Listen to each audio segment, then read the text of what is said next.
16টা বিভাগ ডিচিসকলক কেইটামান বিভাগ চাব দিয়া হৈছিলে। যোৱাকালি আমি ডিচিসকলক আমি অলৰেডি অৰ্ডাৰ দিছোঁ যে এতিয়াৰ পৰা ডিচিসকলে BTCৰ কাম কাজ নাচায়। মই হাগ্ৰামা মহিলাৰীৰ লগত কথা পাতিছোঁ। ভৱিষ্যতে বিজেপি আৰু BPFে সহযোগিতা কেনেকৈ কৰিব পাৰে তাৰ কথা বতৰাও মই পাতিছোঁ। কিন্তু এইকেইটা দিন জুবিন গাৰ্গৰ ঘটনাক লৈ মন ইমানেই ভাৰাক্ৰান্ত হৈ আছে যে ভাল কৰি বহি কথা পাতিব পৰা নাই।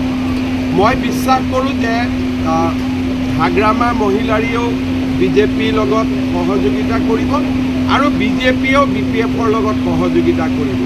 আৰু আপোনালোকে জানে যে হাগ্ৰামা মহিলাৰীৰ লগত মোৰ সম্পৰ্ক আজি নহয়, 2001-02 চনৰে আমাৰ এটা বিশেষ সম্পৰ্ক আছে। আৰু যোৱা 5 বছৰো যেতিয়া হাগ্ৰামা মহিলাৰীৰ এটা ৰাজনৈতিকভাৱে তেওঁ BTCৰ পৰা আঁতৰত আছিল, মই ব্যক্তিগত সম্পৰ্ক মোৰ লগত সদায় আছিলে আৰু ব্যক্তিগত সম্পৰ্ক আমি সদায় মেইনটেইন কৰি ৰাখিছিলোঁ। গতিকে ইয়াক ৰাজনীতিলৈকে ৰূপান্তৰ কৰোঁতে সময় নালাগে। কিন্তু আজিৰ দিনটো ৰাজনীতি পতাৰ কথা নহয় কাৰণে পতা নাই। বিশেষকৈ অসমৰ পৰিৱেশটো অলপ বেলেগ হৈ আছে। কেইটামান দিন যাওক, ৰাজনৈতিক কথা বতৰা। আৰু আজি যে BTC ৰাইজক আমি শান্তি দিব পাৰিছোঁ, সুৰক্ষা দিব পাৰিছোঁ, এইটো এটা আমাৰ ডাঙৰ সফলতা। পৰৱৰ্তী পলিটিকেলি এইটো কোনো অসুবিধা নাই। মই আগতে কৈছোঁ হাগ্ৰামা মহিলাৰীৰ লগত মোৰ ব্যক্তিগত বহুত বেছি ভাল সম্পৰ্ক। সেইকাৰণে ইয়াত কোনো ইছ্যু নাই। যেতিয়াই আমি পলিটিকেল কথা পাতিব খুজিম তেতিয়াই আমি পাতি ল'ব পাৰিম। এতিয়া পলিটিকেল কথা পতাৰ সময় নহয় কাৰণে মই পতা নাই। স্যাৰ, বিজেপিয়ে কেইটা ডিমাণ্ড কৰিব? বিজেপিয়ে কেইটা ডিমাণ্ড কৰিব? চাওক, মই এইটো কথাই বুজি পাওঁ যে আজিৰ মুহূৰ্তত EM বা MCLে এই কথা পতাৰ বৰ্তমান সময় নহয়। কিন্তু এইটো নহয় যে আমি পলিটিকেল কথা নাপাতোঁ, কাৰণ 26ৰ বিধানসভা নিৰ্বাচনত BPFৰ এটা গুৰুত্বপূৰ্ণ ভূমিকা থাকিব। গতিকে পলিটিকেল কথা মই পাতিবই লাগিব। যোৱা 4-5 দিনত BTC ৰিজাল্টৰ পিছত হাগ্ৰামা মহিলাৰী ডাঙৰীয়াৰ লগত মই কথাও পাতিছোঁ, ফোনতো পাতিছোঁ, নিজেও লগ পাইছোঁ। কিন্তু অসমৰ পৰিৱেশটোৰ কাৰণে মই পলিটিকেল কথা পতা নাই। ৰাজ্য চৰকাৰে কিবা চাকৰি আৰু অলপ নেকি কিবা? আমাৰ নৱেম্বৰত বহুতকেইটা পোষ্ট ওলাব। যিসকল আগতে আমাৰ EM আছিলে তেওঁসকলৰ ষ্টেটে আছিলে হেৰি কৰা বুলি কৈছে। আপোনাৰ আগে পিছে আপোনাৰ চিকিউৰিটি আছিলে, এস্কৰ্ট আছিলে, সেইসকল উঠাই নিয়া হৈছে। আমাৰ কথাটো এনেকুৱা, মইতো ভাবোঁ মোৰো চিকিউৰিটি উঠাই দিব। এতিয়া জুবিন গাৰ্গৰ ঘটনাৰ সময়ত দেখিলে মানুহে VIP কিমান বেয়া পায়।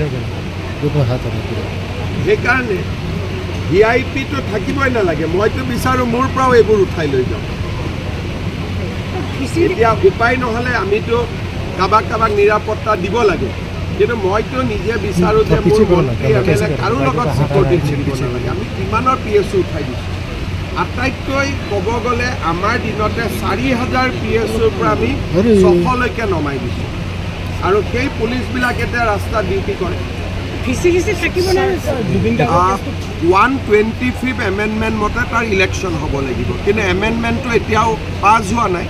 যেতিয়াই পাছ হ'ব তেতিয়াই অসমত যেনেকৈ পঞ্চায়তৰ ইলেকশ্যন হয়, VCDCৰো ইলেকশ্যন হ'ব লাগিব। কিন্তু সংসদত পাছ হোৱাৰ পিছত, আগত নহয়। গতিকে বৰ্তমান আগত যেনেকৈ আছিল তেনেকৈ থাকিব। কিন্তু যেতিয়া ইলেকশ্যন হৈ সংবিধান সংশোধনী পাছ হ'ব তেতিয়া ডেফিনেটলি ইলেকশ্যন হ'ব লাগিব।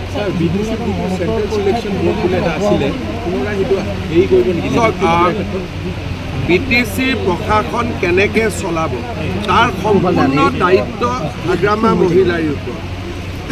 UPPL থাকোঁতেও বিজেপিয়ে ইণ্টাৰফেয়াৰ কৰা নাছিল। কেতিয়াবা মিটিঙত মাতে, আমি আহোঁ। আৰু ঠিক সেইধৰণে BPFেও যেতিয়া BTC চলাব ৰাজ্য চৰকাৰে ইণ্টাৰফেয়াৰ নকৰে। আমি আগতেও কৰা নাই, এতিয়াও আমি নকৰোঁ। কাৰণ আমি বিচাৰোঁ যে BTCখন ছাকচেছ হওক।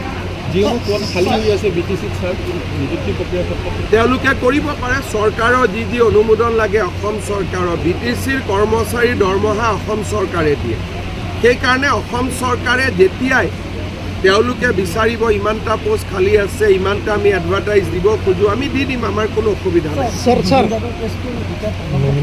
লৈ গৈছে স্যাৰ নমিনেট MCLA কেতিয়া দিয়া হবে কমপ্লিটলি হাগ্ৰামা মহিলাৰ ওপৰত আমি তেওঁ যেতিয়া চিঠি দিব তেতিয়া মই কৰি ল'ম আমি ক'তোৱে ইণ্টাৰফেয়াৰ নকৰোঁ স্যাৰ আগতেও কৰা নাছিলোঁ এতিয়াও নকৰোঁ স্যাৰ UPPL এৰ লগত মিত্ৰজোঁট থকাটো বিচাৰে নে NDA থকাটো বিচাৰে নে চব UPPL আজিৰ দিনটোত মই এটাই কথা কৈছোঁ যে মই ৰাজনৈতিক কথা বাৰ্তা এতিয়াও হাগ্ৰামা মহিলাৰ লগত পতা নাই তেওঁলোকৰ মিটিঙত যিটো প্ৰস্তাৱ গ্ৰহণ কৰিছিল মোক কপিটো দিছে আজি মই ৰাস্তাত যাওঁতেহে পঢ়ি যাম আমাৰতো মই আগতে কৈছোঁ যে 100% সহযোগিতা আমাৰ নতুন BTC প্ৰশাসনৰ প্ৰতি থাকিব আৰু আমি লম্বা একেলগে কাম কৰিব লাগিব 5 বছৰ NDB ৰিহেবিলিটেশ্যনৰ ওপৰত আৰু কেইটামান আলোচনা হৈ থাকিব যিবিলাক কথা আছে